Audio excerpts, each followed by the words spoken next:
Jæja, komið þið sæl. Ég bjóð ykkur hjartanlega velkomin á þennan hádegisfyrirlestur VR styttingu vinnuvikunnar eða eins og við köllum þetta 32 stunda eða 4 daga vinnuviku. Krafan styttri vinnuviku ekki ný af nálinni. Verkalýðshreyfingin hefur barist fyrir styttri vinnuviku í kjarasamningum í gegnum árin og áratugina og sömuleiðis með lagasetningu. Nú í síðustu kjarasamningum þá náðum við fram hreinni styttingu upp á 45 mínútur. Við erum komið með vinnuvikuna niður í 35,5 stund á skrifstofu og erum að færast nær þessu markmiði í aðdraganda samningana sem að nú standa yfir og höfum nú nýlega vísað til ríkissáttasemjara og þá var farið í mikla vinnu við gerð kröfugerðar. Við leituðum álits hjá okkar félagsfólki sem að telja nálægt 40.000, en það voru 6.000 félagar okkar sem að tóku þátt í að svara könnun vilja til áherslu fyrir komandi kjarasamninga og það kom okkur ánægjulega á óvart að einmitt stytting vinnuvikunnar skoraði hæst þegar kemur að svona þessum sérkröfum fyrir utan þetta sem allir þekkja launaliðinn. Þannig að það alveg ljóst að hugur okkar félagsfólks á þessa leið og þetta svo þróun sem að okkar félagar að kalla eftir og held ég víðar í samfélaginu. Við teljum að þetta sé framtíðin og þetta sé hluti af þeim breytingum á þeim vinnumarkaði sem að við erum að sjá bæði vegna sjálfvirknivæðingar og tæknibreytinga og ég held að við séum öll sammála að spurningi sé ekki lengur hvort að vinnuvikan verði stytt frekar, heldur bara hversu hratt.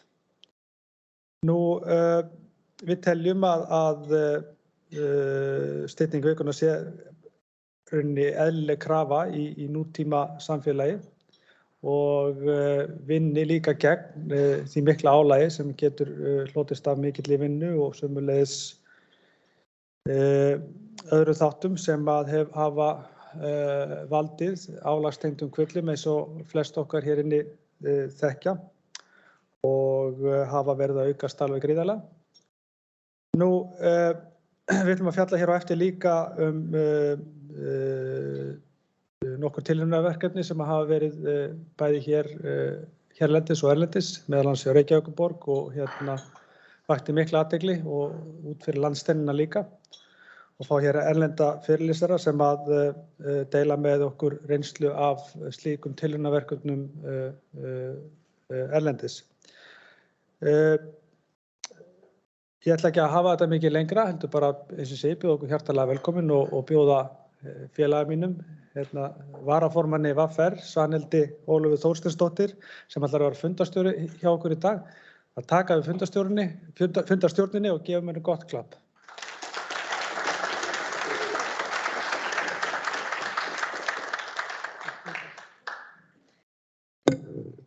Já, sæl veriði og gaman að sjá ykkur svona mörg samankomin á þennan hádegisfund VR styttingu vinnuvikunnar.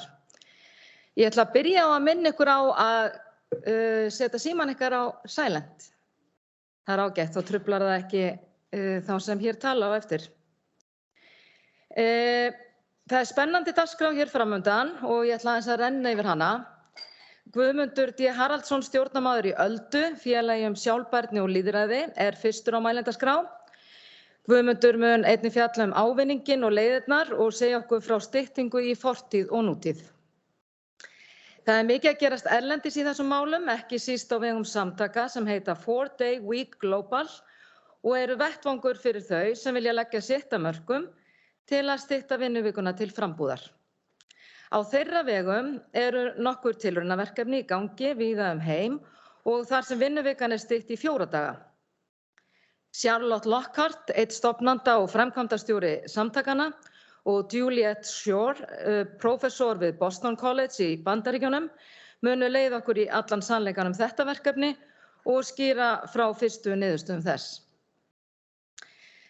Þessi hluti fundarins verður eingöngu á ensku en að öðru leyti fundurinn á íslensku.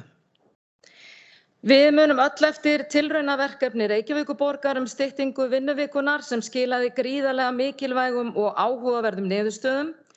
Magnús Már Guðmundsson stýrði því verkefni og hann fer yfir lærdóminn sem að því má draga eftir erindi þeirra Juliette og Charlotte. Í pallborði í lok fundar munu Lóa Birna Birgisdóttir, sviðsstjóri mannauðs og starfsumhverfis hjá Reykjavíkurborg og þeir Guðmundur og Ragnar Þór ræða stöðuna og hvernig best að halda áfram. En það ekki eftir neina að bíða, ég býð velkomin í pontu Guðmund D. Haraldsson, gjörðu svo vel.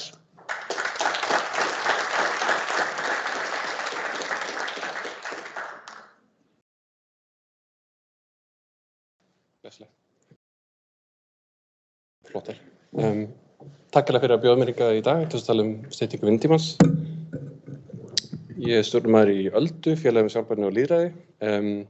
Alda félag sem hefur beitt sér töluvert fyrir styttingu vinnutímans, meðal annars til þess að það getur styrkt lýðræðið og ýtandi sjálfbærni, tengist okkar markmiðum. Mér langaði að tala svolítið styttingu vinnutíma í bæði nútíð, eða með tilvísun til bæði nútíðar og fortíðar. Og kannski aðeins bara því hvernig við getum farið aðeins svona heilt yfir. Mér langar líka, setja þetta upp í nokkra hluta, meðal annars rök með og móti, helstu meðvinda og mótvinda, hvernig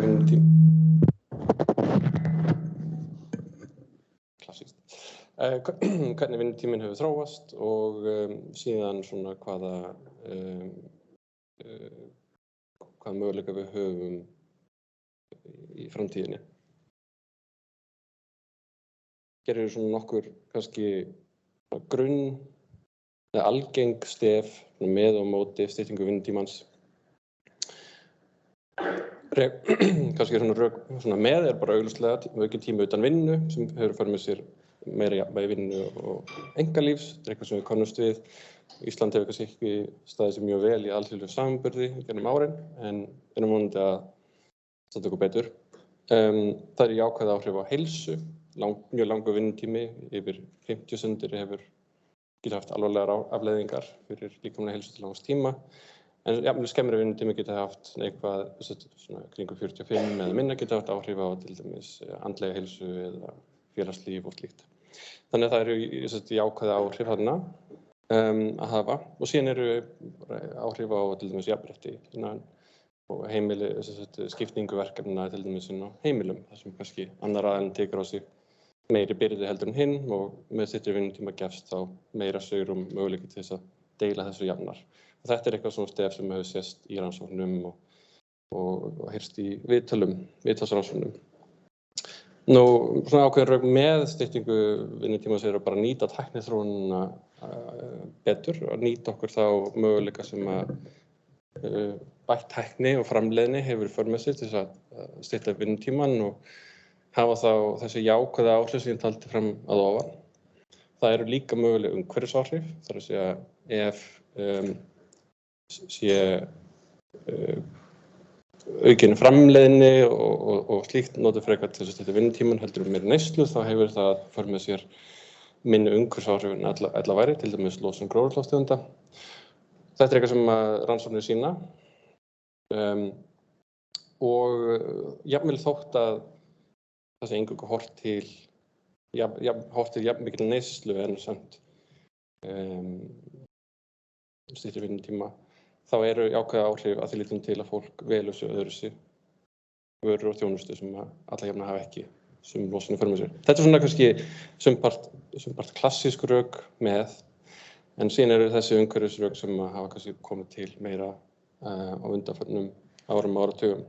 Og það alls konar rök á móti sem við könnumst við líklega. Það erfiðleika við innleiðingu, þessi flókið, þessi strembið sem það stundum En ég held að við höfum sýnt það kannski svolítið á Íslandi og við erum að sjá þetta núna í Bandaríkjunum í tilraunaverkefnum þar og Evrópu, að sé tekist á við þessar spurningar hvernig við styttum vinnutímann og förum að hugsa það, hvernig við förum að því, þá eigum við góða möguleika. Alls konar einrök gegn erum við að þessi fastu kostnaður per starfsmann og þá nýtist þessi fastu kostnaður síður með styttri vinnutíma. Þetta eru rök sem eiga sumpart við, en ofta tíma hægt að yfirstíga með breyttu skipulagi og breyttri verkaskiptingu eða einhverju slíku, eða endurhugsa hvað þarf til. Ágætis dæmi þetta til dæmis eins og heilbrigðiskerfið í Bandaríkjunum þar sem atvinnurekandinn ber kostnaðinn af heilbrigðistryggingum og það oft álitamál í því sambandi. Það getur verið, það sennilega óheppilegt að tengja atvinnu við heilbrigðistryggingar til dæmis. Algengur rök á móti að það sé bara engin jákvæð áhrif á framleiðni. Þetta eitthvað sem hefur stundum heyrst frá hagsmunasamtökum atvinnurekenda. En rannsóknir sýna oft gegnumsneitt að það eru jákvæð áhrif, sé vel að þessu staðið og svo framvegis. Það eru möguleiki til þess að ná fram aukinni framleiðni með því að endurhugsa skipulag vinnunnar. Og algeng mótbara gegn styttingu vinnutímans, þetta hefur heyrst í áratugum saman að það verði verðbólga. Við munum eingöngu að fá fram vinnutíminn, ef hann jafnvel þótt að hann styttist, þá mun bara kaup hækka og það verður verðbólga og svo framvegis.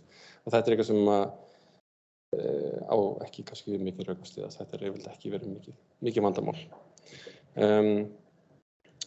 Heilt yfir myndi ég segja að rökin með styttri vinnutíma séu jákvæð áhrif á bæði félagslíf, heilsu fólks og hreinlega nýta tækniþróun til þess að bæta líf aðstæður fólks. Rökin á móti eiga sumpart sér stóð í raunveruleikanum en þau eru oft á tíðum mjög ýkt, algjörlega fram úr hófi. Og að mínum dómi þá heilt yfir ágætis aðstæður til dæmis á Íslandi þess að stytta vinnutímann og halda því áfram inn í framtíðina. Við búum við góðar aðstæður og þokkalegt þjóðfélags skipulag og höfum, held ég, góða möguleika til þess. Þannig að heilt yfir myndi ég segja að við séum með góðar aðstæður til þess að halda þessu áfram. Mér langar þess að bregða upp þessari mynd sem sýnir meðal vinnutíma eftir löndum og hlutfall fólks sem vinnur tiltekinn vinnutíma eftir samfélögum. Þetta svolítið flókin mynd, en það sem kannski mikilvægast að horfa til eru rauðsúlurnar sem sýna 45 stundir og meira, 45 stundir og meira á viku. Og þar erum við alla jafna með fleiri tíma á viku heldur en nágrannar okkar. Þar sé að það stærra hlutfall sem vinnur 45 stundir á viku eða meira heldur en nágrannar okkar. Þetta sem sagt tölur frá Eurostat, Hagstofu Evrópusambandsins. Ísland tekið þarna með, eins og við erum í EFTA, Liechtenstein undanskilið. Þessar gulu súlur, það sýnir okkur 40 stundir og minna og þar erum við með hærra hlutfall heldur en flest nágrannalönd okkar. Heilt yfir erum við sennilega að vinna fleiri stundir heldur en nágrannalönd okkar og ég held svona miðað við okkar framþróun, skipulag, tækni, auð, þá ættum við að geta náð frekari árangri með styttri vinnuviku, afsakið. Allar svona tölur eru að sjálfsögðu háðar ákveðnum vafa. Þessum tölum safnað á sama hátt fyrir öll þessi ríki, sömu aðferðum notaðar, en það alltaf skekkjur og slíkt sem kemur inn í. En þetta eiga að vera svona með vandaðri tölum sem til eru. Og þetta eins og ég segi fyrir árið 2021 og þannig eru þetta ennþá í gangi heimsfaraldur sem hefur áhrif á þetta. En við erum líka á þessari mynd tiltölulega nýlega búin að gera kjarasamninga sem að kveða styttri vinnutíma. Það verður áhugavert að sjá svona framhaldið og hvort að við sjáum gulurfúluna stækka. Mér langaði líka að bregða upp annarri mynd sem sýnir eingöngu Ísland. Þetta frá OECD sem er stofnun í París sem safnar ýmiss konar hagtölum. Og það sem mér langaði að velta fram í þessari mynd kannski 3 atriði. Ef við skoðum tímabil 1970 til 1980 þá sjáum við svona trend niður á við. Vinnutíminn heilt yfir að styttast. Það einhver samdráttur í vinnustundum sem á sér stað í kringum efnahagshrunið 2008 og það kom mér svolítið óvart að vinnustundum virðist ekki hafa fjölgað eftir það tímabil.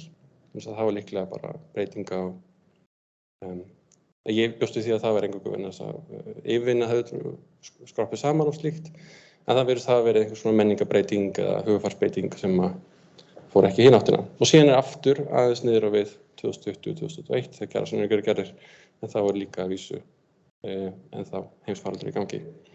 Og það sem áhugavert að skoða tímabilið kannski 1970 til 1980. Þar greinilega að vinnutíminn styttast en síðan svona lítil breyting eftir það. Og þetta eitthvað sem á sér stað í ekkert bara Íslandi, við sjáum þetta fleiri lönd. En öllu þessu tímabili, framleiðni aukast, tæknir að breytast. Það meiri möguleika til þess að nýta sér það allt saman, til þess að draga úr vinnu. En í vestrænum samfélagum virðist það ekki hafa gerst í jafn miklum mæli og kannski framleiðni aukningi segir til Það mjög áhugavert að þessi tímabil 1980, hann sést í nánast öllum þessum samfélögum. Það kannski svona eitthvað þess að velta fyrir sér og ég held að það sé bundið meira við menningu og stjórnmál og hvert markmið hagkerfisins þróaðist á þessum tíma. Ísland 1980 var klárlega ekki jafn auðvelt og það í dag. En fyrir 1980, milli 1950 og 1980 þá var vinnutíminn styttast.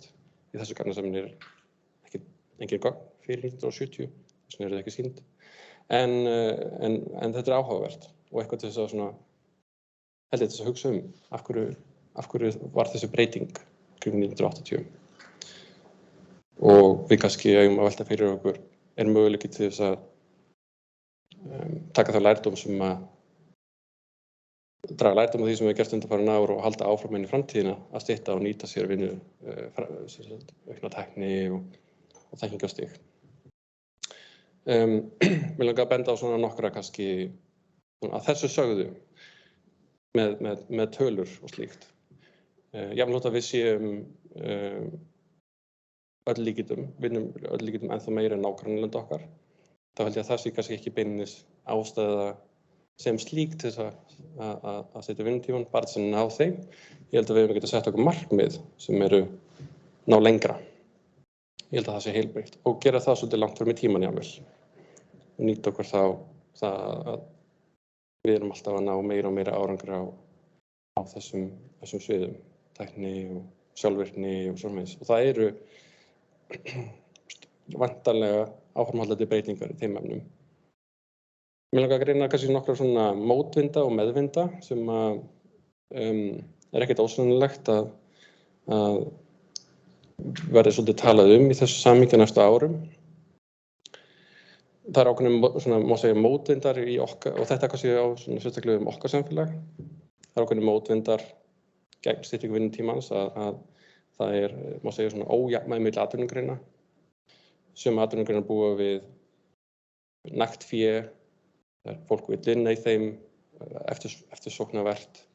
Það meiri möguleika til að stytta vinnutímann og síðan í öðrum þá þetta allt miklu erfiðara og það meiri eftirspurn eftir þjónustunni en fé ekki af miklum mæli. Og þannig getum við til dæmis borið saman segjum kannski fjármálafyrirtæki, tæknifyrirtæki, sjávarútveg og síðan heilbrigðiskerfi og velferðarkerfi. Þannig þessi tveir geirar þessi tvö svið eiga ekki sömu möguleika til að stytta vinnutímann og ég held að við þurfum að reyna að draga úr þessu ójafnvægi til þess að gera fleirum kleift að njóta ábatans af styttri vinnutíma og gera okkur það auðveldara. eykur líka bara sátt í okkar samfélagi og gerir þessum fögum, heilbrigðiskerfi, velferðarkerfi og öllu því auðveldara með að þróast og sinna sínu hlutverki. Við sjáum breytta aldurssamsetningu, fólk verður eldra og það verður meiri eftirspurn eftir heilbrigðisþjónustu og velferðarþjónustu. Það verður eitthvað sem við þurfum að taka til greina. Það getur haft áhrif á eftirspurnandi vinnuafli og þar af leiðandi vinnutíma. Og síðan svona spurningamerki með umhverfisvá. Loftslagsbreytingar eru raunverulegar og þær munu hafa áhrif hér eins og annars staðar og við vitum ekki hvaða áhrif það mun hafa á vinnumarkaðinn. En þetta eitthvað sem kannski vert þess að hafa í huga og spekulur í þegar vinnutími annars vegar. En ég myndi segja að meðvindarnir séu kannski mótvindurum sterkari. Það að segja að við erum með mjög hátt hlutandi starfandi, oftast verið. Við erum yfirleitt með lágt atvinnuleysi, við erum með mikla á tækniþróun, sjálfvirkni. Stjórnmálin hafa verið svolítið að breytast og það er meiri áhugi fyrir styttingu vinnutímans, meiri áhugi bara þess að velta hann fyrir sig yfir höfuð og ábatanum og það er meiri skilningur á því hvað hann styttir vinnutími getur haft í för með sér fyrir fólk. Og það er kannski meiri skilningur á því að vinnan er ekki eingöngu lífið. Það er svo margt annað sem hægt að gera í lífinu. Ég myndi segja þess heilt yfir að það séu bara ágætis möguleika fyrir okkur til þess að takast á við styttingu vinnutímans fram í framtíðina. Nú, síðan er þessi sikilvæg spurning, hvernig förum við að þessu? Hvernig styttum við vinnutíman? Eigum við kost á 4 daga vinnuviku? Fyrir hálfri öld þá var spurningin 5 daga vinnuviku. Getum við yfir höfuð unnið 5 daga vinnuviku? 5,5 daga vinnuvika var algeng 1970. 6 daga vinnuvika svona kannski 1950. Getum við unnið 4 daga vinnuviku í samtímanum? Ég held það. En svarið við því hvernig við förum að því, það er síbreytilegt eftir því hvernig hagkerfið þróast. Við þurfum að taka mið af því hvernig hagkerfið virkar. Við búum við þjónustuhagkerfi. Að miklu leyti samfélagið breytist, kröfurnar breytast. Við þurfum að taka þetta allt í greina þegar við veltum fyrir okkur, er þetta mögulegt?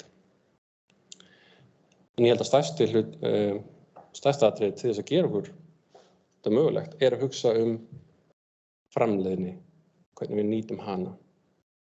Við höfum heilt yfir undanfarna áratugi mestmegnis nýtt aukna framleiðni, ég segi mestmegnis, ekki eingöngu, til aukinnar neyslu. Og spurningin hversu hratt við setjum vinnutíman veltir kannski mest á því hversu mikinn hluta aukinnar framleiðni, aukinnar sjálfvirkni, skilvirkni við nýtum til þess að stytta vinnutíman. En ég held að við þurfum líka að taka á þessu ójafnvægi milli atvinnugreina sem munu öll líkindum gera styttingu framtíðar svolítið erfiða.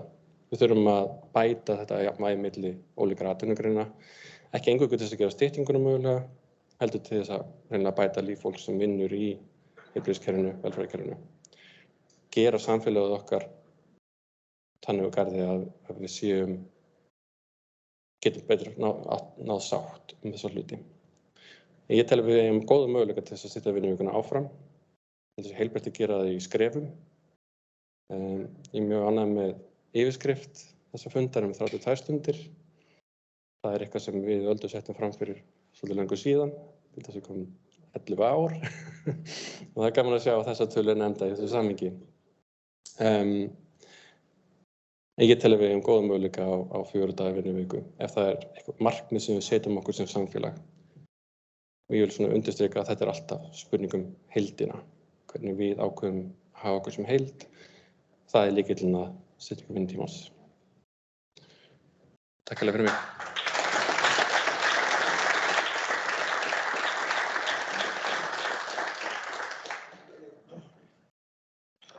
Við þökkum Guðmundi fyrir hans erindi.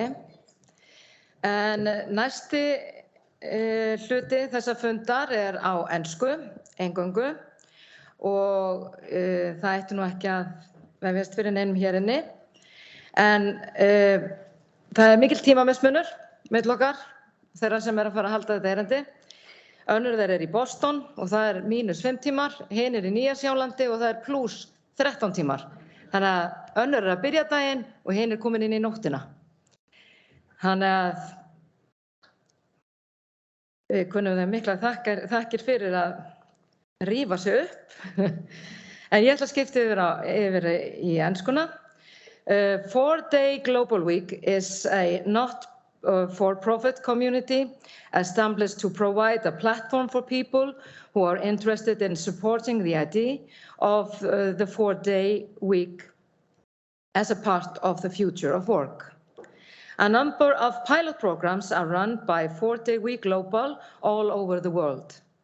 Here to tell us about these programs and share some results are Charlotte Lockhart from a 4-day week and Professor Juliet Shore from Boston College. Welcome, and the floor is yours.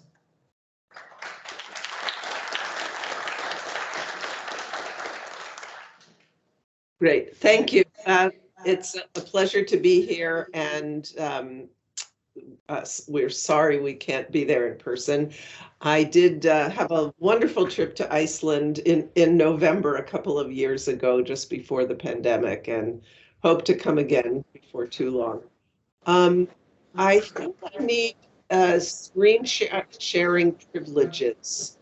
I don't seem to have them on my screen. Is it possible for someone to change the settings for me?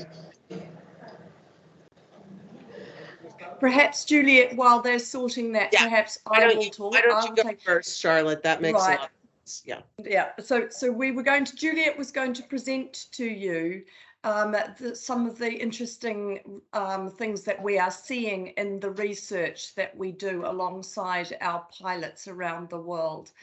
So I thought, and then I was going to talk to you about some of the other interesting things. So we'll just swap that round. So just to give you all some context, so we run pilots around the world, and we've done them in Ireland, North America, which is US and Canada. Then we're also running them in Europe, the UK, Australia, New Zealand, South Africa, and Israel. So there is a real movement towards this. We're also partnering with governments around the globe as well. We're partnering with the Portuguese government and also the regional government in Valencia. What we're trying to do on the government side of things is to find a way for a whole community, whether that be a regional or a central government, to run pilot programs so that you can look at how you reduce work time in a way that is relevant to your country. And we do that by helping businesses find the way that they can reduce work time, but we have a real emphasis on maintaining productivity. So it's a partnership between employees and their employers so that productivity is kept the same, but you are able to reduce time without reducing pay. So we have a principle that we use when we describe this, and we call it 100, 80, 100. And 100% pay, 80% time, 100% productivity. I think as we look at how the economy around the world is going to recover post-pandemic, it's very important for businesses to be very clear about how they manage their productivity, and the best people to help them with that are actually their people. So what we're finding with our research is that the companies that are joining are having excellent results, and they are largely very happy with how they have done it. And there are things that they find challenging and things that they find easy, but they are also the early adopters, and so therefore we would expect a good result from them. But what we find more and more interesting as this idea progresses, and let's face it, back in 2018 when we first started talking about it. I was the crazy woman in the room, but now we have more and more people who just consider this a normal part of the conversation and an expectation of this is where we will go in the future for how we work. And the sort of questions that people are asking themselves is not only how is this the future of work and is it a solution to the quietly quitting and great resignation things that we are seeing, the way that we manage our people and their well-being in the workplace. But also it's how do we manage our businesses moving forward and take advantage of the technology changes that we have had in the last 70 to 100 years that actually give us the benefit of being able to share the increase in productivity in our businesses by sharing time with our people. And then also fundamentally, a lot of the conversations that I'm having now is what is the society that we want to create? Because we've recognized that the amount of time we are working is actually impacting on our business, on our society. It's impacting on our children, it's impacting on our health, it's impacting on the planet.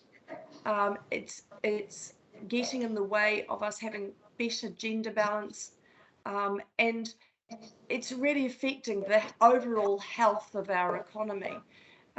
As humans, we always want our children to have better than we have, and that's been the course throughout human history.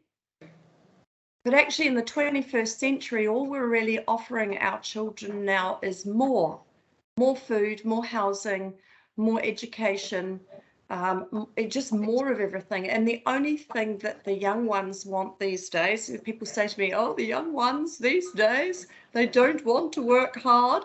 Actually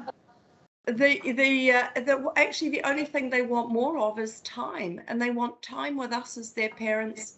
They want time for themselves in their workplace and to learn and to be fully human. And we should learn from them and be grateful to them for helping us put a handbrake on the amount of work that we have let the 20th, the latter part of the 20th century draw into our lives.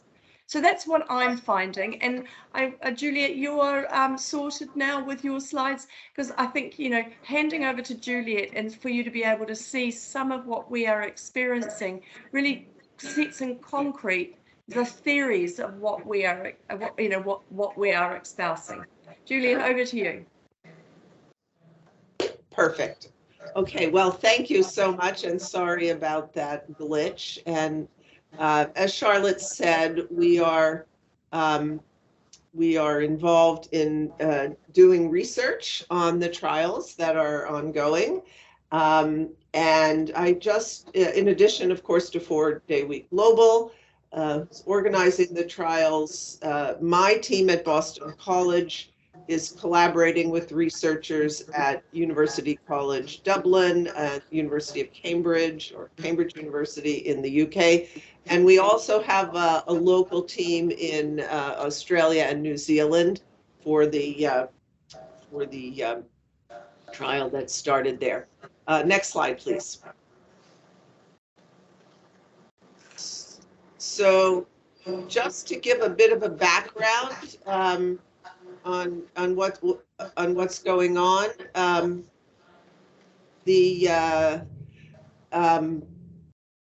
stress is rising around the world. Charlotte alluded to things like quiet quitting and the Great Resignation.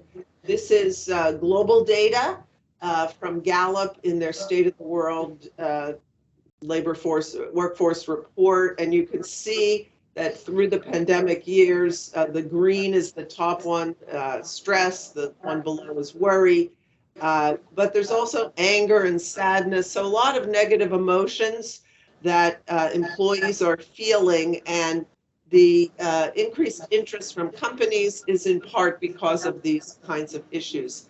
I pulled out Europe from the global report, and although the levels of worry and stress are a bit lower than the global averages, there is one metric. It's Gallup's Gallup's proprietary metric on employee engagement, and that is far below the global average. So in Europe, workers are less engaged, and this is also part of why companies are interested in doing something about work time.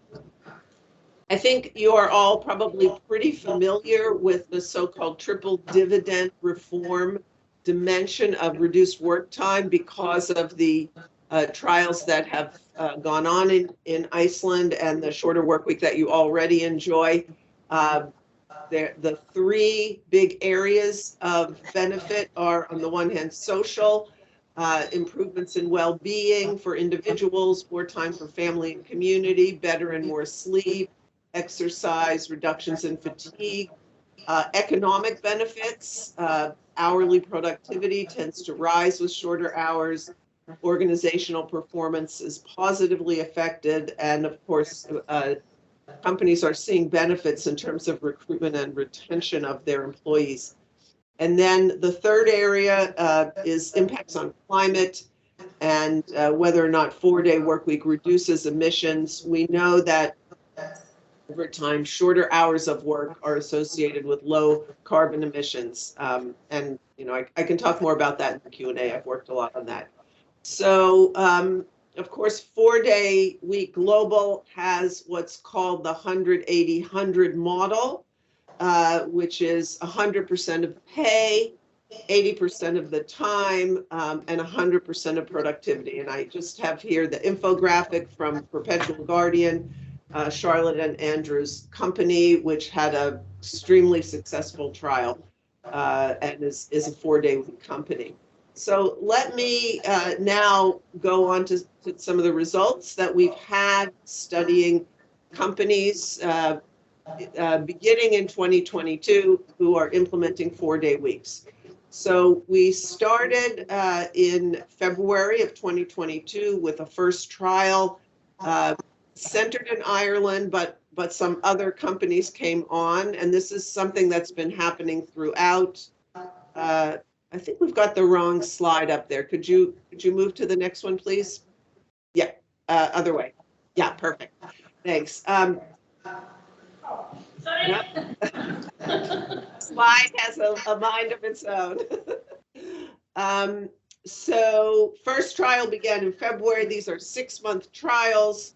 The 6th trial is beginning February 2023, so an incredible year of trials, both for-profit companies. Also, I should mention a lot of nonprofits are in these trials and just starting to get some local governments. I know in Iceland, of course, it was government employees have been at the forefront of the trials, and I know that shorter work time has spread throughout the workforce. In the Nordic countries, government employees have been really predominant in the research literature, at least in terms of trials. So we now have hundreds of companies participating, thousands of workers. There are 2 months of workshops, coaching, peer support before the trial starts. This is the period of work reorganization in order to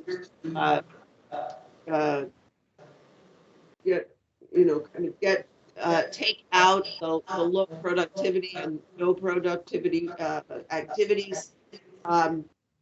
I should also say there's a big variation in the company size in these trials. A lot of very small companies, but we also have bigger companies. We have companies of hundreds, and we're even now, getting 1,000-person plus companies.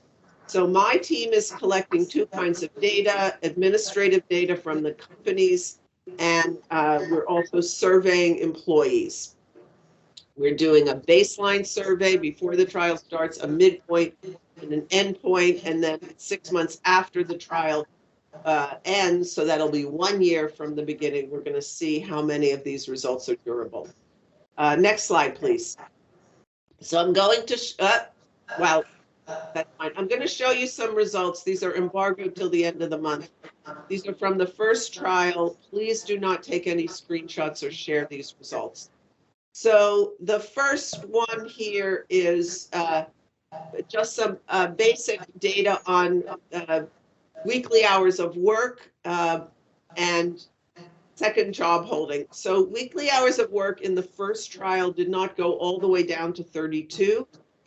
They were really more in the 35, and that's many of the employees did go down to 32, but we had one big company that had a one unit that didn't go down because they're paid solely on commission, salespeople, and just a little bit of getting used to the trial. But we still see really positive benefits even from the shorter, the smaller reduction. And by the time we get to the second trial, we have a bigger reduction. One interesting, important thing, I was particularly concerned about this in the US, and we don't see it at all, is whether or not people were going to take a second job during the trial because they have that free day. The answer is no, no evidence of that at all. Next slide, please. So we looked at a number of on-the-job outcomes. The first is current workability is a question we asked at the beginning, baseline, how does your current workability compare to your lifetime best? So it's a self-report of productivity. And we had a big increase in current workability. You see almost an 8, a score of 8 on a scale of 0 to 10. So people felt much better about how well they were able to work after the trial began. They also gained a little bit of control over their schedules, which they liked. So rather than losing control, so that's an interesting finding. It's also important to see what didn't change with the 4-day week, because there are some things you worry about. And the most important of those, from my perspective, was work intensity.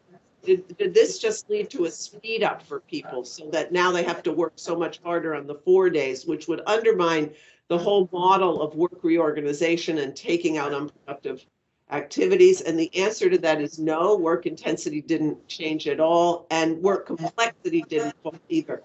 So where you see these asterisks, this means statistically significant differences. So we got that for work ability and schedule control, and not for work intensity and complexity. Okay, next slide, please. This is pretty basic. Charlotte has already addressed this, but we asked the companies how they felt about the trial. Overall, 9.1, which is an extremely high score. And also on productivity and performance, 7.7, 7.9, again, scale of 0 to 10. And then, in a sense, the proof is in the pudding, as the English idiom has it. In other words, if it's successful, we would expect them to be continuing. All of the companies in the first trial are either definitely or planning to continue. So none of them are thinking they shouldn't. Let me go to the next slide, please. And that has to do with individual well-being outcomes. So these are both work and family. And here we see all of these. And, you know, I could give you another slide with another, another 7 of them. This is a range of well-being outcomes, all of which changed for the better for the trial, statistically significant in all cases. Reductions in burnout, reductions in stress, reductions in anxiety, improvement in mental health, improvement in so-called positive affect, emotions, big increases in life satisfaction, big increases in work-family balance, satisfaction with time, et cetera, et cetera. So on all the metrics that we are looking at, and we have a lot of metrics we're looking at, people are doing better. They have fewer sleep problems, less fatigue, longer exercising, and more satisfaction with their time use. Next slide, please. So how is it possible to be more productive in 4 days than 5? A lot of the companies in our trial are not only saying that people are as productive in 4 days, but many of them are saying people are more productive. And of course, people in these results reported that, you know, they're doing better at work, their performance is better. So what is that reorganization all about? Changes to meetings, culture, distractions, communication style, less so-called goofing off, like being on Facebook or shopping, moving personal errands. Next slide. I do just want to say that to some extent, these findings that companies are able to be as productive in 4 days as in 5 very much accord with a longer term sort of relationship that we've seen in the aggregate data, in the macro data, between productivity and work time on an annual basis, hourly productivity and annual hours of work. So here I've just plotted country productivity against hours of work. And what you see is that countries with shorter hours have higher per hour productivity. And this is really key. It's key for competitiveness, because what matters for international trade and competitiveness is your unit labor costs, and those, you know, on an hourly basis. Yes, of course, it's wages and productivity together. So part of why this whole model works is that shorter hours tend to be more productive. Next slide, please. So one of the questions we get asked all the time is, well, what about, you know, healthcare, and what about some of these kinds of workplaces where people are already working very intensely? How could that possibly work? So I think we are facing what I call the paradox of work intensity, which is that low intensity workplaces can succeed with the 180-100 model, that's workplaces where there is dysfunctional meeting culture, or where there are a lot of distractions. They tend to be white collar workplaces where people have a lot of control over their time, and there's a way to reorganize and sort of get all that wasted time out of there. But there are other workplaces. I want to think about hospitals and what nurses and doctors are doing, where they're not spending a lot of time in meetings. They're working at an extremely high pace, and they've been sped up to a point that is really uneconomic and inhuman.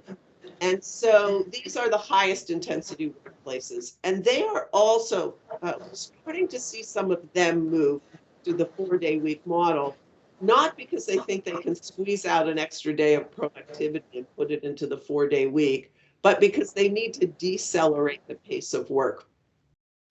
And I think about this as the 180-80 model, which is they're going to get paid 100%. They're going to work 4 days a week, 80%, but they're only going to be expected to do 80%. And their employers are going to have to hire additional staff. And we do have some evidence from Nordic countries about this kind of an intervention, in which where you have workers who have too high a pace of work, and you need to do something about that, because you are losing them. You're getting too many mistakes in the workplace.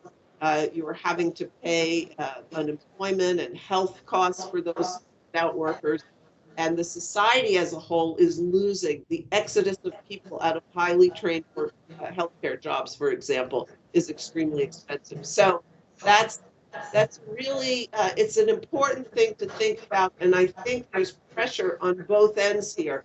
The sort of lowest intensity and the highest intensity both coming to the solution in the 4-day week.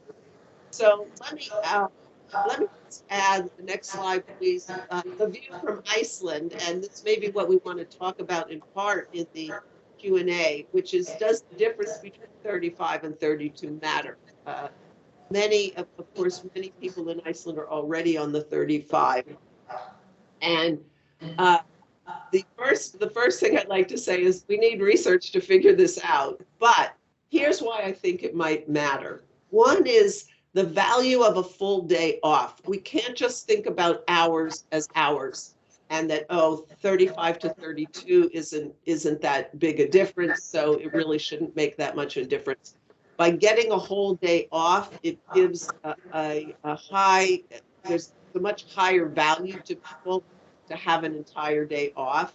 And that has to do with a number of things. One is the complementarity between time and time-intensive activities. Some things you need a whole day off for.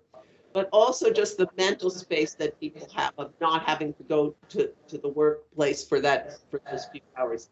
Second, the value of a full 3-day weekend. This is something we hear a lot about from people, and the idea that the 2-day weekend is no longer sufficient for modern families. The inefficiency of commuting for a short day for those people who are doing sort of 4.5 days. And I think for employers, increasingly, the growing difficulties of motivating people on Fridays. There's a kind of organic grassroots movement toward people being less and less willing and able to work on Fridays. And Fridays are not the only day that companies are taking off in trial, but about half of them are choosing Fridays as the day to take off. So final slide, let me just thank you, and I look forward to a conversation.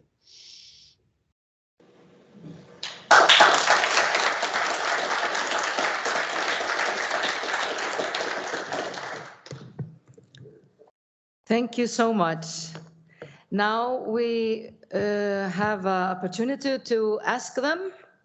Do you have any questions? We have a mic. If you want to ask some questions, please. Yep, Bjarni.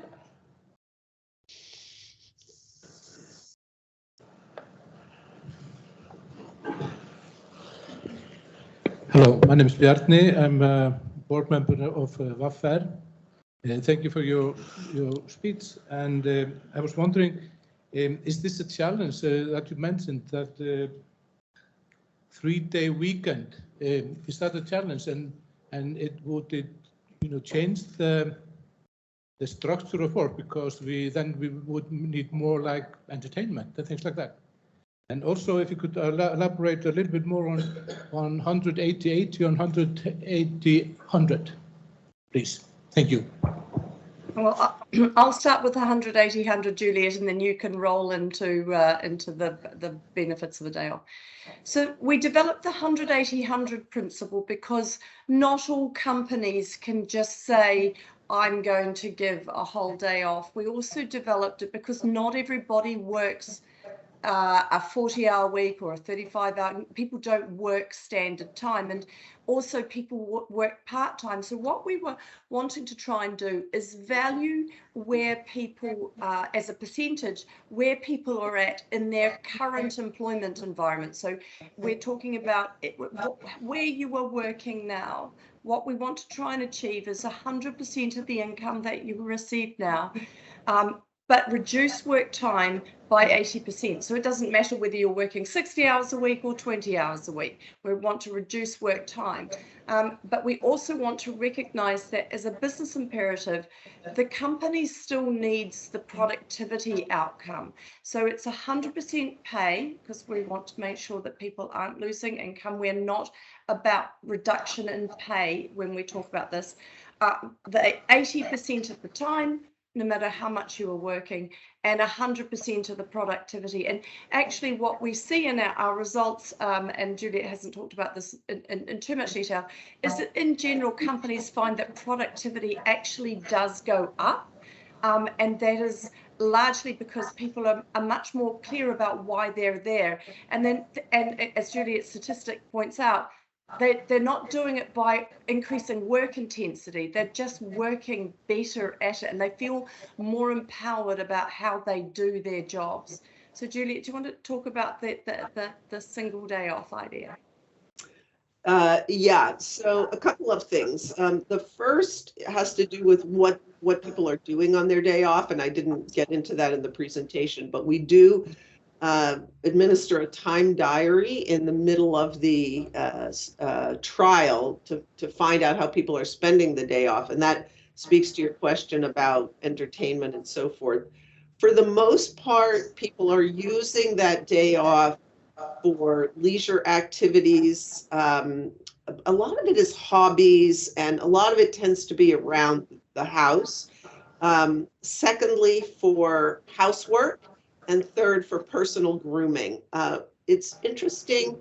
We were a little bit worried about travel and whether people would do a lot of carbon-intensive travel. That seems mostly not to be the case, although we need to do some seasonal adjustments on that to really figure it out a little bit better, because you know, the first trial started in the winter and then went to the summer. So we think that you know, there may not. It's just we got to correct for the seasonality. And then so you asked about the 180-80.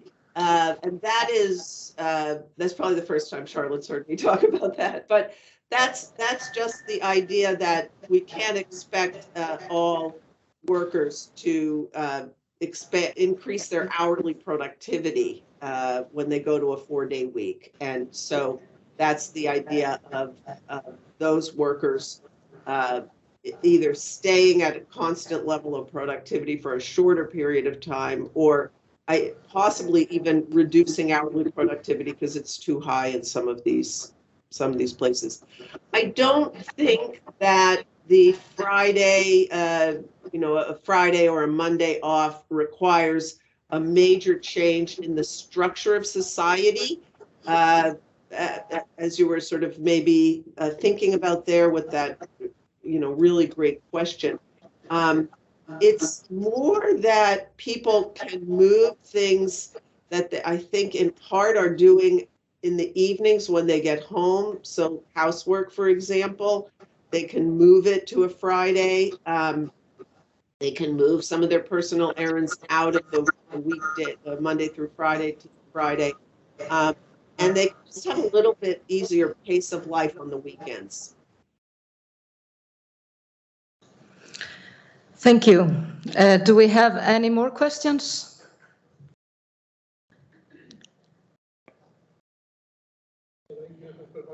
Yeah, Bjarni again. He's very interested. Okay, thank you. Thank you for your answer. On Guðmundur's speech a little bit before, he talked about in a positive way that it could affect gender equality. And I'm wondering, is it so, for sure? Or what do you think? So I think with the gender equality, this is a really interesting question.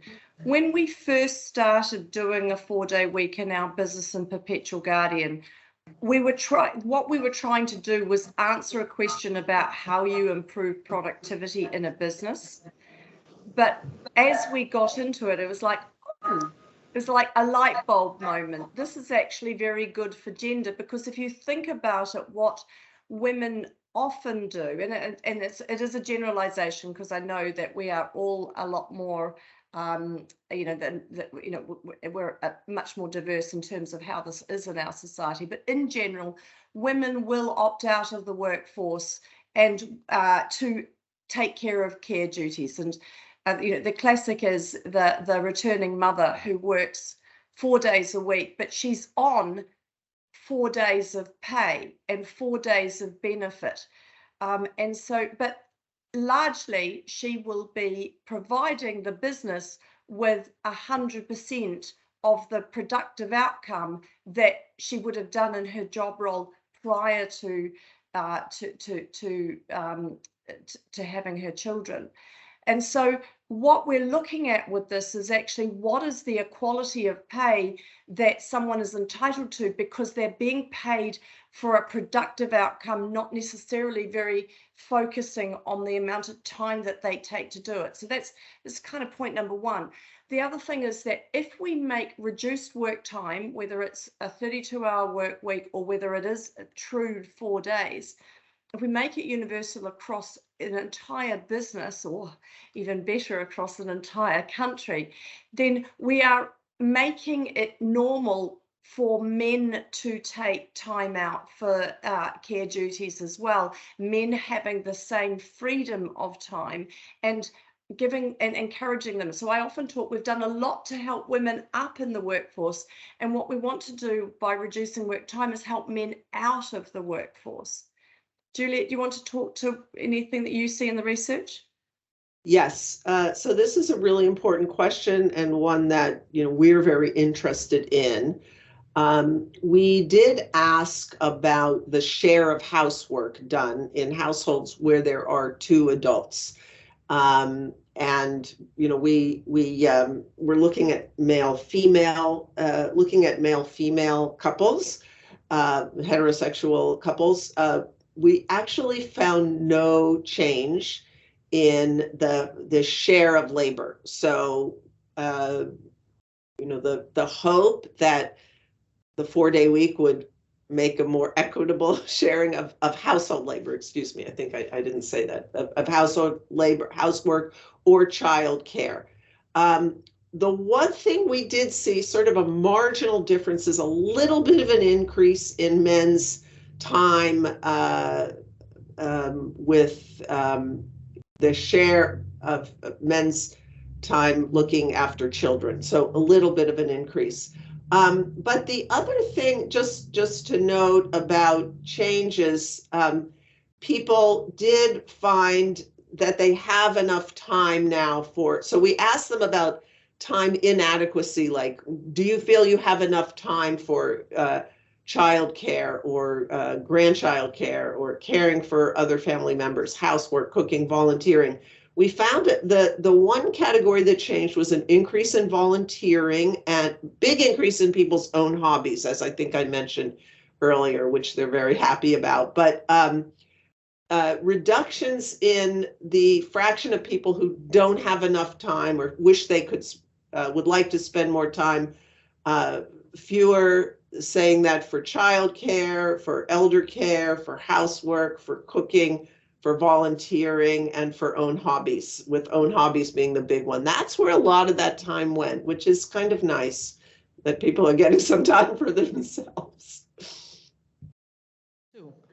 I was wondering if in your research you had looked at the low income end specifically, because we were talking about the difference of approach in the method if you had low intensity workplace against a high intensity workplace, because often the low income is also a high intensity workplace, so that if there is less attendance of workers, then the work just basically rolls over to the others that are staying behind. So I'm wondering about if you're looking at this aspect. Thank you.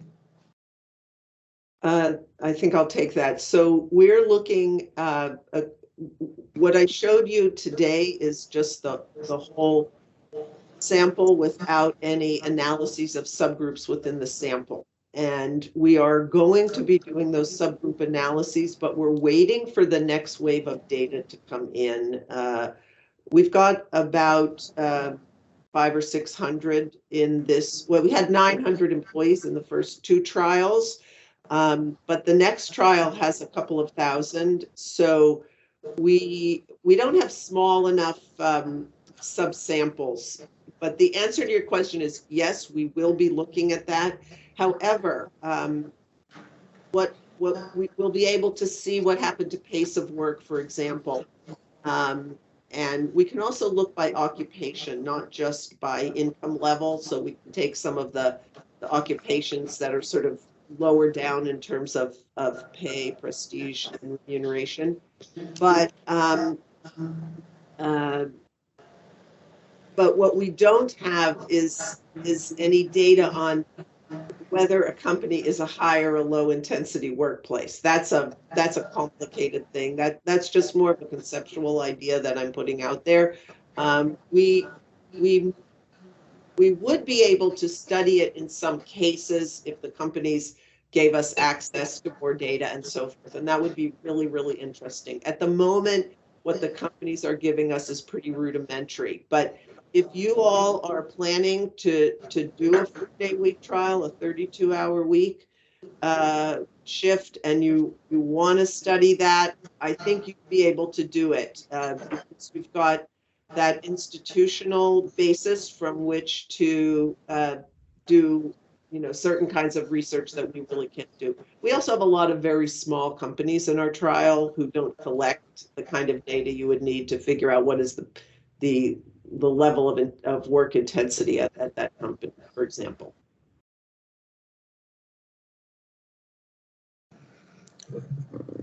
Thank you. More questions? Anyone? No? Then I would like to thank you both for being with us today. Have a great day, Juliet, and good night and sweet dreams, Charlotte. Thank you very much. Thank you very much. Bye, everybody.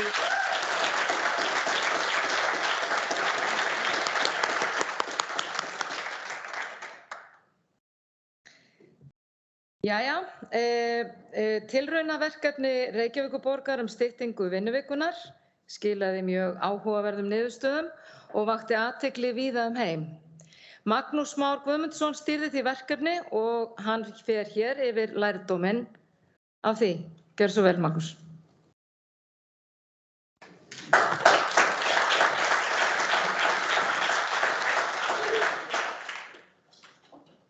Komið sæl, takk hérlega fyrir boðið og virkilega flott VR að setja þessi mál í front og félagsmenn ykkar að kalla eftir því þannig að það komið í gröfugerð og það samtali er byrjað en og vonandi skilar það góðum árangri. Ég var að velta fyrir mér hvort að ég var orðinn þreyttur að sitja í stólnum hvort þið viljið fá 12 sekúndur til að standa upp og rétt úr okkur og setja svo aftur niður. Ég hugsa að kynningin mín verður aðeins betri fyrir vikið af því að fundurinn svo ekki alveg búinn. 14 sekúndur beðið borðið en ég heiti sem sagt Magnús Már Guðmundsson og er framkvæmdastjóri BSRB. Í fyrra lífi, fyrir nokkrum árum síðan var ég í pólitíkinni í Reykjavík og var þar 5 ára skeið, varaborgarfulltrúi og borgarfulltrúi og tók þátt í þessu og stýrði tilraunaverkefni okkar þar. Og þá eru 12 sekúndurnar liðnar og ég ætlaði aðeins að fara að rifja upp þetta. Það var stýrihópur, pólitískur stýrihópur sem hélt utan verkefnið. Tillagan var samþykkt í borgarstjórn 2014, hann lagði Sóli Tómasdóttir, þáverandi borgarfulltrúi VG, fram tillögu sem var samþykkt einróma að borgin færi í tilraunaverkefni. Þarna haustið 2014 var undirbúningsvinna og svo var farið af stað 2015 og það gekk gríðarlega vel. Það voru 2 vinnustaðir sem störtuðu og voru með í verkefninu þá. Í framhaldinu af því að árangurinn var þetta jákvæður og góður var ákveðið að útvíkka verkefni og fleiri vinnustaðir komu inn. Þannig að þeir voru fyrst 2 vinnustaðir og svo eru þeir 8 og svo eru þeir mjög margir 2018. Tilraunaverkefninu lauk 2019, það stóðu vonir til þess að samningar þetta myndi tengjast þannig að í samningum af því að samningar opinberra starfsmanna voru lausir 2019 en þeir drógust þannig að ákveðið var að borgin ákvað að hætta verkefninu þannig að það myndaðist þetta gap en svo var samið þetta í kjarasamningum félagsmanna BSRB og fleiri á opinberum markaði og svo var hófst innleiðing og gildistaka í 2021 sem var tvískipt eftir því hvort að fólk var dagvinnu eða vaktavinnu. Á þessum tíma byrjar líka ríkið í tilraunaverkefni. Það fór af stað, ef ég man það rétt, 2017 og stóð til 2020. Þar voru 4 fyrst vinnustaðir og síðan sá 5. bættist við árið seinna. Margt, það mjög gaman að rifja upp raunur árangurinn af þessu verkefni, af því hann skipti gríðarlega miklu máli upp á því sem síðan varð, en að heyra samhljóm við niðurstöðurnar sem þær voru að kynna áðan, tóna við margt sem kom í ljós hjá borginni fyrir nokkrum árum. Þetta voru starfsstaðarnir sem byrjuðu þá, Barnavernd Reykjavíkur og Þjónustumiðstöð Árbæjar og Grafarholts. Það var borginni var skipt upp og ennþá skipt upp í svona einingar. Það var 5 tíma stytting í Þjónustumiðstöðinni og 4 tímar í Barnaverndinni. Það sem var hægt fyrr á föstudögum en á Þjónustumiðstöðinni var hægt klukkutíma fyrr á dag. Svo bættust við leikskóli, sundlaug, heimaþjónusta og heimahjúkrun, hverfa og verkbækistöðar borgarinnar. Þannig að við fengum miklu svona fjölbreyttari mengi til að rýna í og sem var til þess að þið sjáu þetta auðvitað ekki, en alls konar starfsstaðir kom inn. 2018 þá var í boði að stytta í 1 til 3 tíma og það fóru langflesti vinnustaðir í held yfir 80% í 3 tíma styttingu og þetta voru þá fjölbreytistaðir, bústukjarnar fyrir fatlað fólk, fjármálaskrifstofa, leikskólar, bókasöfn og svo framvegis. Þannig fengum þetta gott mengi og hvort það var ekki 4. hver borgarstarfsmaður sem þá var í styttingu, einhvers konar styttingu. Það var þarna ljóst að þetta lykilatriði í því þegar það farið í svona stóra tilraun þarna og í breytingu sem við sáum svo seinna þegar að innleiðingin hófst eftir gerð kjarasamninga að áhugasamir stjórnendur eru skipta svo miklu það er lykilatriði að stjórnendur séu áhugasamir og þekki vel til að upp á það hvernig til tekst á endanum. Og auðvitað voru þarna starfsstaðir sem sóttust eftir því að vera með og tóku samtal inn á vinnustöðunum hvernig væri hægt að gera þetta, hvernig væri hægt að stytta eins og á stað 5 klukkutíma, 4, 1, 2 eða 3, að hverju ætti að breyta. Og þetta mjög margt gert og mjög breytilegt eftir vinnustöðum, hvort var horft á eins og hverfis- og verkbækistöðunum, þar sé að það er starfsmannahópur sem vinnur mikið til úti og úti í hverfunum í ýmsum verkefnum. Þar voru 2 útfærslur, þar sem vinnutíminn eins og hann var breytt, og styttingu komið fyrir. Þannig að einhverju vinnudagar lengdust, meðan að styttingin kom svo var það enn meiri á öðrum dögum. Opnunartímar voru til skoðunar, breytt mönnun eins og í sundlaug, hvar var mesta álagi, það var vel passað upp á öryggissjónarmið og svo framvegis, en það þurfti alla þessa í byrjun dags eða í lok dags og svo framvegis. Þannig að það var algengt að styttingin komi í lok dags með einhverjum hætti, hvort þessi klukkutími eða hálfur dagur, en þau styttu sum hver í byrjun, þannig að það mættu seinna í vinnu. Skrepp þetta mjög mismunandi milli vinnustaða bæði í borginni og bara almennt í samfélaginu, hversu mikið svigrúmið til þess að skreppa. Og það ákveðin svona hefð milli vinnustaða, það samtal var tekið, hvað flokkað sem bara hluta því sem þú þarft alltaf að fá að gera og hvað annað áttu raunar að fylla upp í með styttingunni, hvað sem þú framkvæmir það í styttingunni sjálfri eða raunar vinnur það á móti. Þetta bara eðlilegt samtal og svona hluti af umbóta samtalinu sem var tekið þarna og þekkti svo seinna á seinni stigum þegar koma innleiðingu eftir kjarasamninga. Og ég setti þetta inn föstudagskaffi og það þetta mjög breytilegt hvort það sé svoleiðis á vinnustöðum, en ég veit vinnustaði sem tóku það út annað hvert föstudag, bara til þess að fólk átti á sig að það var ekki að fá alla kökuna, að það þyrfti einhvers staðar að breyta því sem var komin inn í rútínuna. Margir höfðu áhyggjur af þessu, hvort þetta hefði áhrif á svona, já, samveruna og félagslega partinn, en það virtist ekki koma sög. Ég ætla bara, mér langar að skauta yfir þótt að séu orðnar 5 ára gamla tölur, eða 4 til 5 ára gamla tölur, að þetta þá þegar hópurinn þetta 8 vinnustaðir og þetta 300 starfsmenn sem undir, að þróunin svona og skalinn 1 til 5 og það þá jákvætt að tölunum, að álagið minnkar, við sjáum álagið minnka, svo vorum við samanburðarhópa þarna í byrjun, þannig að sem stóðu þá í stað og þetta áviðraunir alla þætti sem voru til skoðunar, það er mikil breyting. Andleg streitueinkenni, þetta þá nokkra spurningar sem þá safna upp í eina og til að fá þessa niðurstöðu. Líkamleg streitueinkenni og þetta allt í sömu átt. Og spurningar sem ná til kulnunar og byggir þetta á mati starfsmannanna sjálfra. Að þeir sem voru að taka þátt og þau sem tóku þátt í styttingunni fundu þennan gríðarlega afgerandi mun. Hérna viljum við að tala sig sem hæst á skalanum 1 til 5. Starfsánægja jókst þrátt fyrir að þú væri þá minna á staðnum og minna í samskiptum við vinnufélagið þína, af því að einhverjir höfðu áhyggjur af þessum félagslega þætti. Starfsandinn sömuleiðis, þetta svo sem vantarlega innan skekkjumarka. Þannig að þetta voru svo afgerandi vísbendingar að í framhaldinu var ákveðið að stíga þetta skref með því að stækka verkefnið enn frekar og þannig að næði til enn fleiri starfsmanna.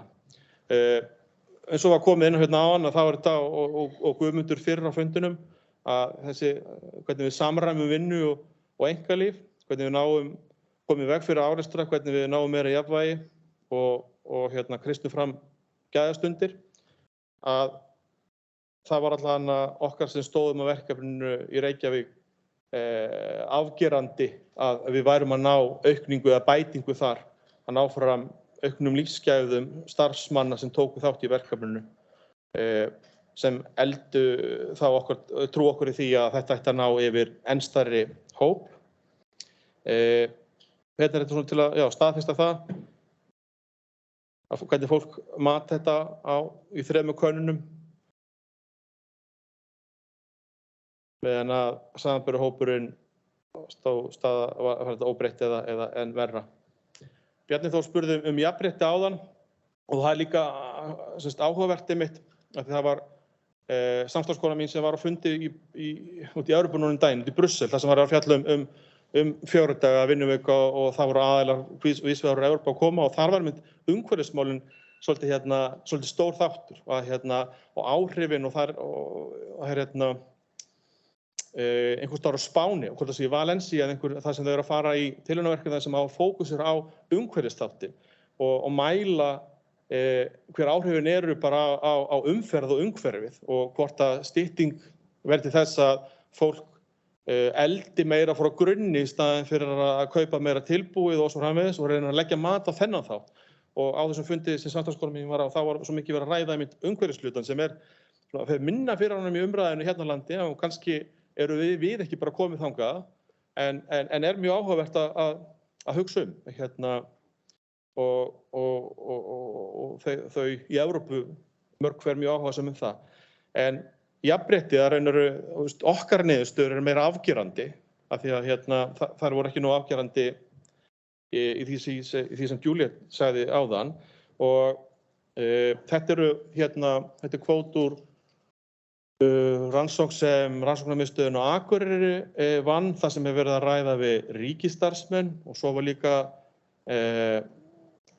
rannsókuðu það sem fókusum var einmitt það sem var rætt við maka þeirra sem voru að taka þátt í verkefninu og það er endalaust til að svona jákvæðum kommentum raun og veru sem sýna að við erum að stíga einhver skref í jafnréttisátt með því að stytta vinnuvikuna.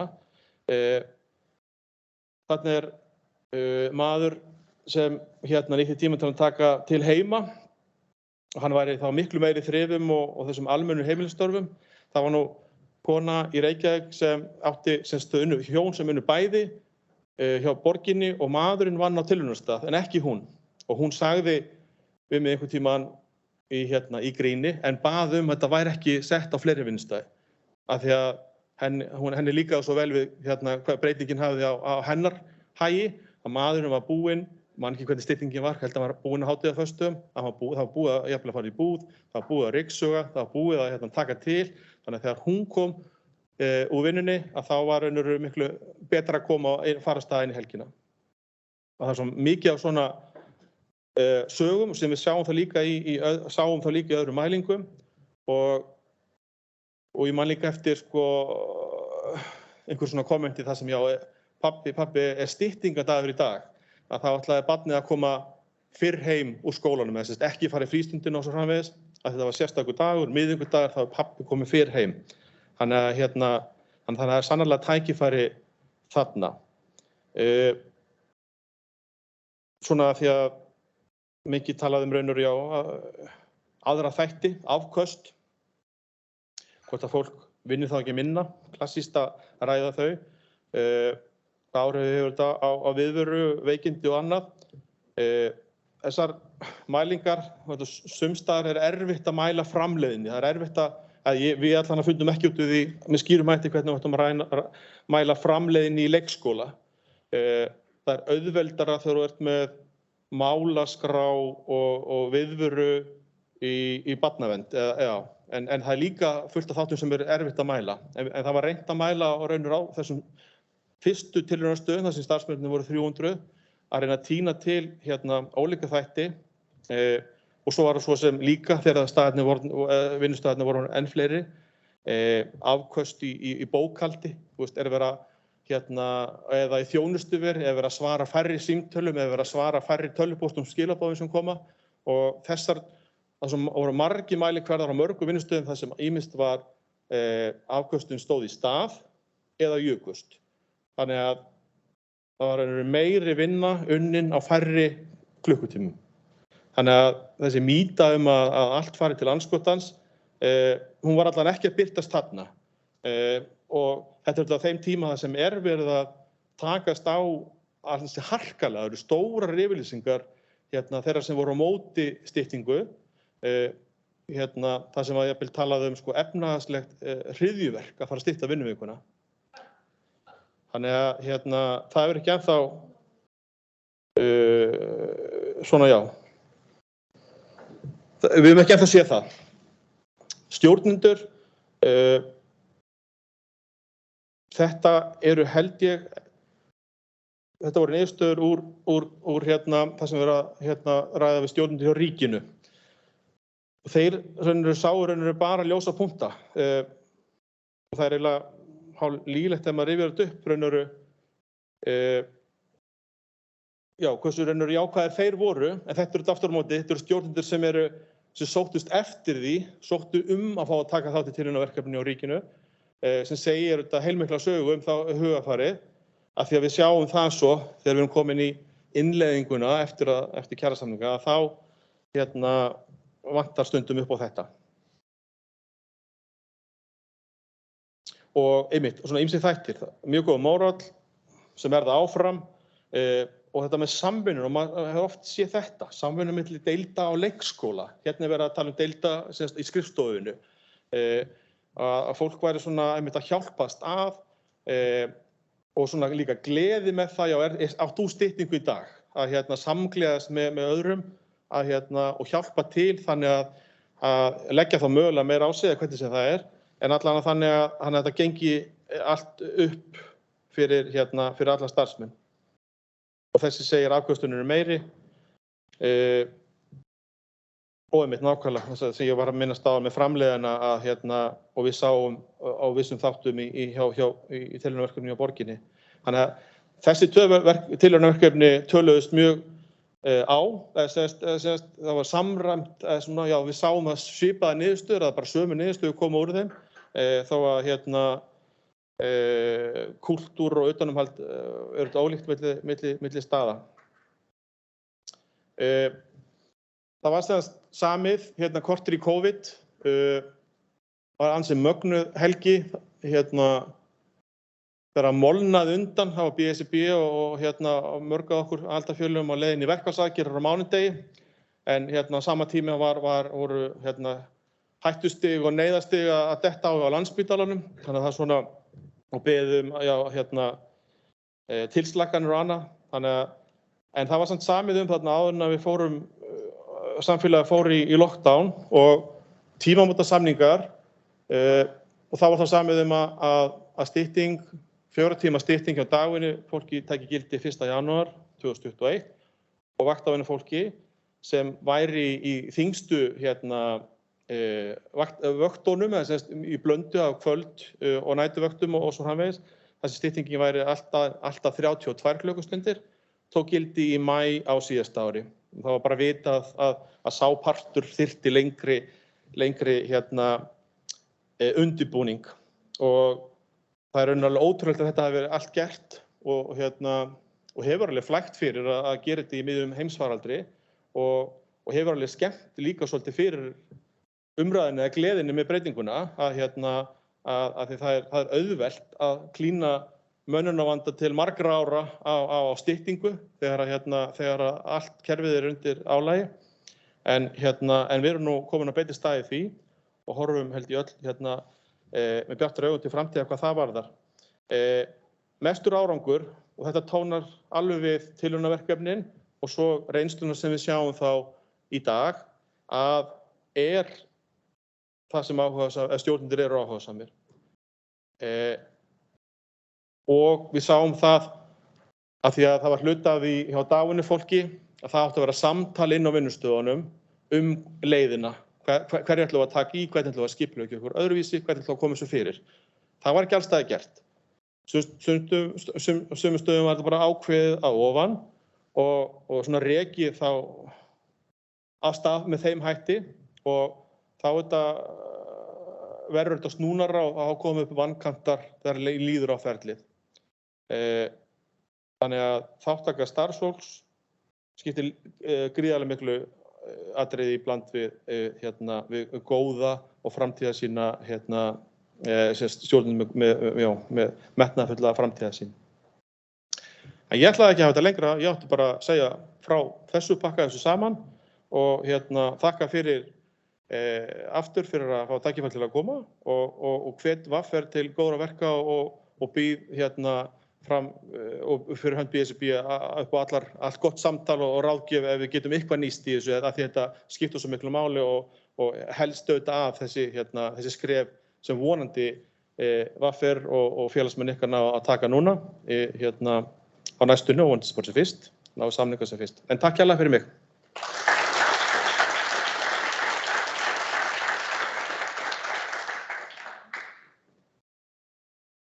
Þakka þér kærlega fyrir, Magnús Már.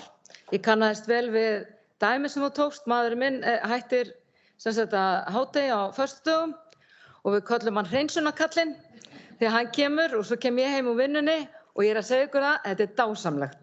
Að þurfa ekki að eyða laugardeginum eða föstudagskvöldi eða ryksu eða þrífa klósettinn. Það er bara búið að því. Þannig að ég er sannarlega hlynnt þessari styttingu. Nú ætlum við að færa okkur yfir á pallborðið og ég vil bjóða Lóu Birnu Birgisdóttur, sviðsstjóra mannauðs og starfsumhverfis hjá Reykjavíkurborg, Guðmund Haraldsson og formann VR Ragnar Þór Ingólfsson til að ræða málin og hvernig best er að halda áfram. Þannig að nú gefst okkur færi á að spyrja.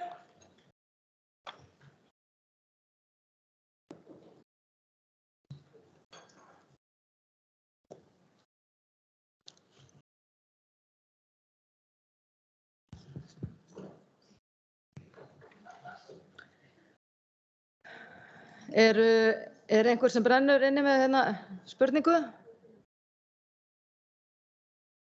Ef ekki, þá bara byrja ég. Já.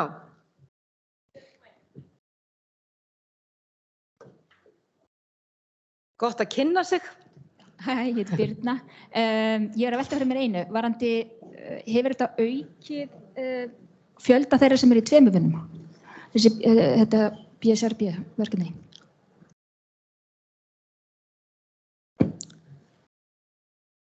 Aukið fjölda þeirra sem í 2 vinnum. Já, hefur þetta aukið hlutfall þeirra sem í 2 vinnum hjá þeim sem að vinna hjá borginni? Hjá borginni, já. Kannski þú svarir því, Lóa. Við erum ekki kannski með upplýsingar hvort að fólk hafa tekið að sér annar starf annar staðar, en það verður ekki aukið yfirvinnu hjá okkur. Þannig að það raunveruleg stytting á vinnuvikunni. En ég get ekki svarað fyrir, heldum ekki utan hvort að fólk hefur mikið kannað það, hvort að fólk tekið að sér vinnu annar staðar.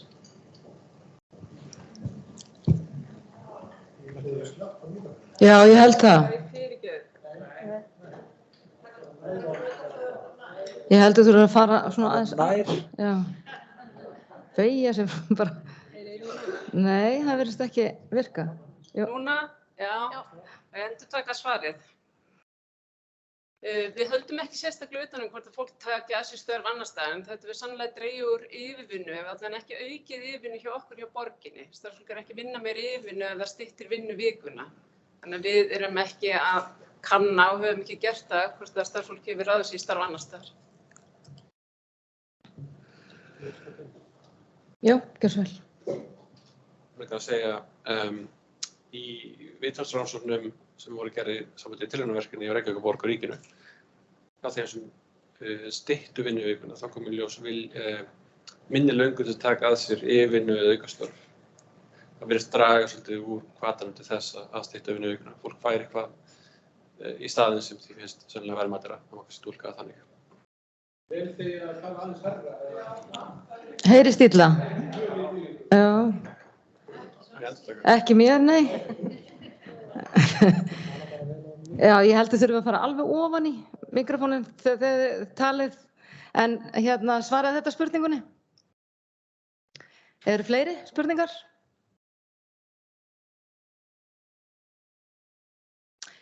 Mér langaði að spyrja Ragnar. Krafa VR um 4 daga vinnuviku. Hvað þýðir það og hvernig sjáu þið fyrir ykkur að hrinda þessu í framkvæmd? Já. Alveg í mástu? Já.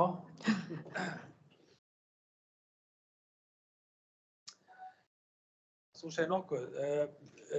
Jú, krafan náttúrulega eins og hefur komið fram 4 daga vinnuvika eða 32 stundir. Við erum komin niður í 35,5 í dag fyrir skrifstofufólk.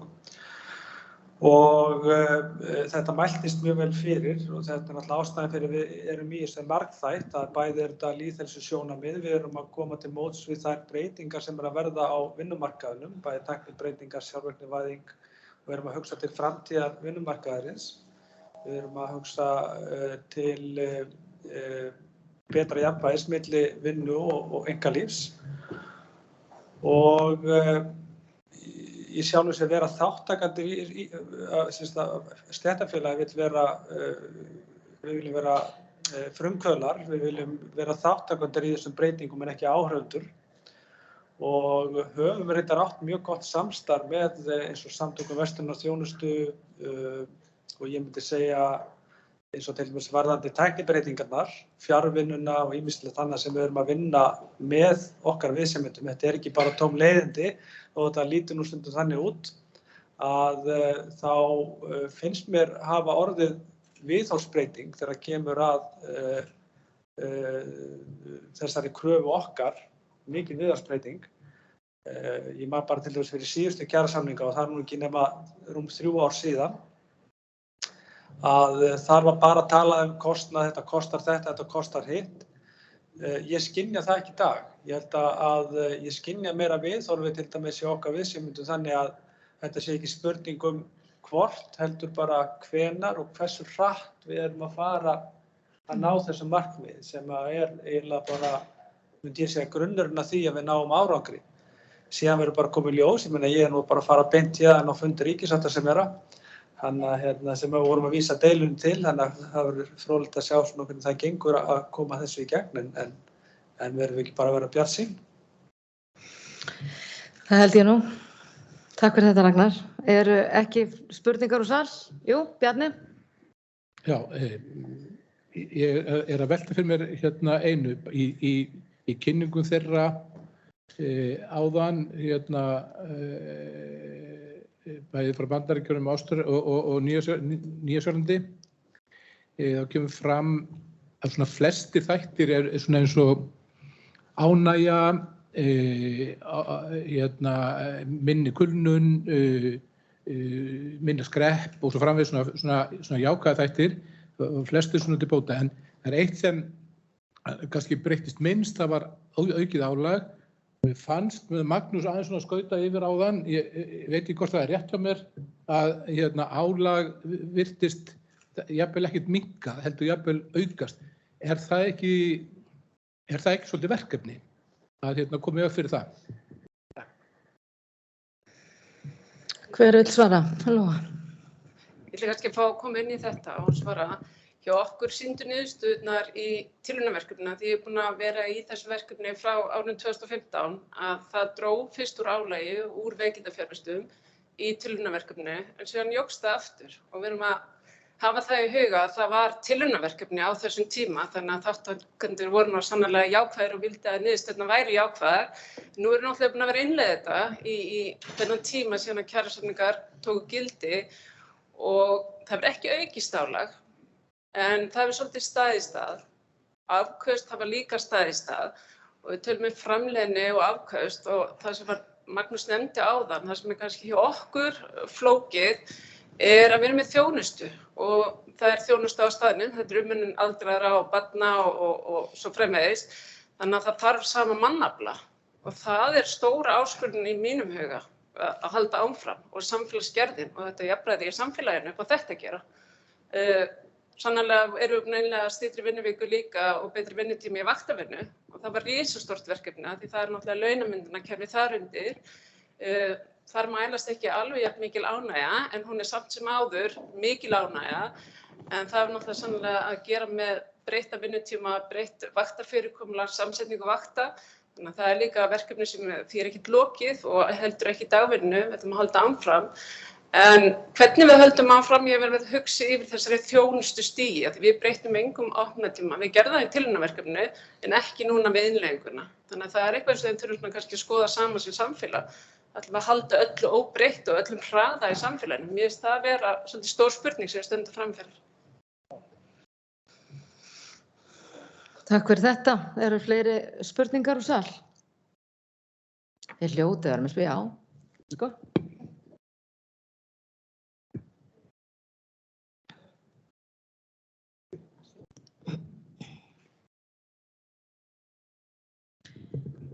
Ég velti bara fyrir mér og kannski að mismunni í mér að þegar áður fyrir þegar var að tala að stytta vinnutíma þá hefði það verið kannski meiri umræða í byrjun að stytta hvern dag.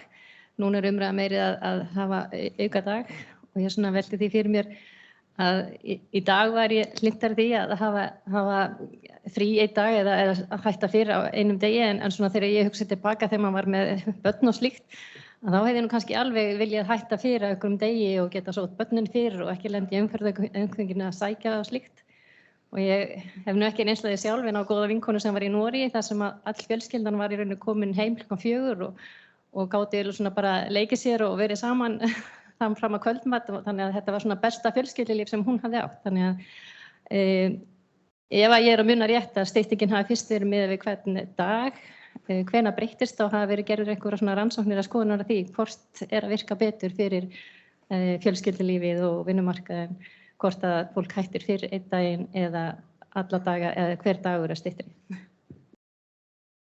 Ef ég kannski svara þessu við svo sem höfum aldrei breytt kúrs hvað þetta varðar. Við leggjum bara mikla áherslu á sveigjanleikann og getu okkar til þess að geta skipulagt okkar tíma eftir því sem að henta bæði okkur og því starfi sem við sinnum. Og það sem kannski hefur breyst að við þegar við vorum að fara á fyrsta stað með þetta var það er svo sem ekki breyst en við bara leggjum bara mikla áherslu á að styttingu vinnuvikunnar og þá einmitt vísa ég til síðustu spurningar að það þarf að gera þetta vel og það er ekki hægt að framkvæma þetta nákvæmlega eins allstaðar. Það þarf að vera fjölbreytileiki og sveigjanleiki. það hentar kannski eins og þú kemur inn á, það hentar ekki það sama kannski vera með börn eða vera kannski búin að koma þeim út og vera að koma með önnur áhugamál, að það kannski bara kröfurnar aðrar og það kannski hentar betur að vera með 1 frídag eða hætta fyrr 5 daga. Þannig að það hefur ekki orðinni stefnubreyting þannig. Við leggjum hins vegar bara mikla áherslu á sem fyrr að þessi krafa hjá okkur, að hún sé ekki kostnaðarmetin inn í kjarasamning, þannig að við séum að gera þetta þannig í góðu samstarfi við atvinnulífið og að til dæmis þær tæknibreytingar, sjálfvirknivæðing og allt það sem við komum inn á áðan, að það skili sér líka til fólksins í formi færri vinnustunda.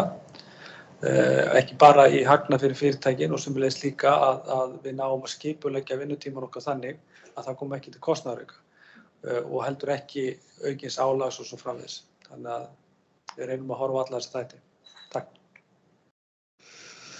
Já, ætlar að bæta við? Ég ætla aðeins að fá að bæta við, af því við lögum líka áherslu á það, líkt og Ragnar kom inn á, að þetta væri sveigjanleiki og sannarlega allir okkar starfsstæður eru lágmarki 36. vinnuviku í dag og ég vakti af henni jafnvel meiri stytting að sumir hætta daglega, aðrir hálfan dag í viku, jafnvel safna upp í 1 dag hálfsmánaðarlega, þá svona þeir sem völdu það í upp að flestir horfi frá því, allan að stór hluti, það var bara öðruvísi útfærsla á því og fólk upplifði það ekki sem í rauninni styttingu af því það eins og meira frí.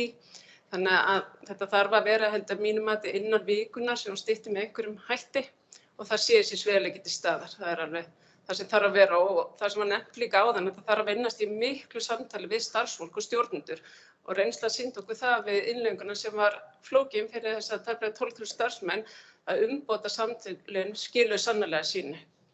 Hafa stjórnendur og starfsfólk sem vildi taka þátt, finna leiðirnar og lagði sitt af mörkum í því, annars hefði þetta ekki tekist.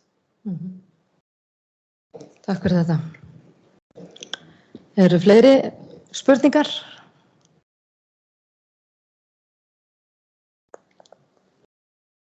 Hvað er þetta? Ég var nú með eitthvað að skrifa hérna hjá mér. Ég ætla að beina spurningum minni til Guðmundar. Það kom alltaf upp raddir að stytting vinnuvikunnar feli í sér mikinn kostnað fyrir fyrirtækin og það muni draga úr afköstum og framleiðni. Fólk komst nú vel inn á þetta áðan, kannski þú endurtækir það aðeins til að rifja upp? Já, það getur oft við í sumum tilfellum að kostnaður aukist eða það sé ákveðin vandkvæði við þetta. Ég held svona heilt yfir að þá sé þetta svolítið ríkjur og eitthvað sem var tekist mikið á svona 2017, 2018, 2019.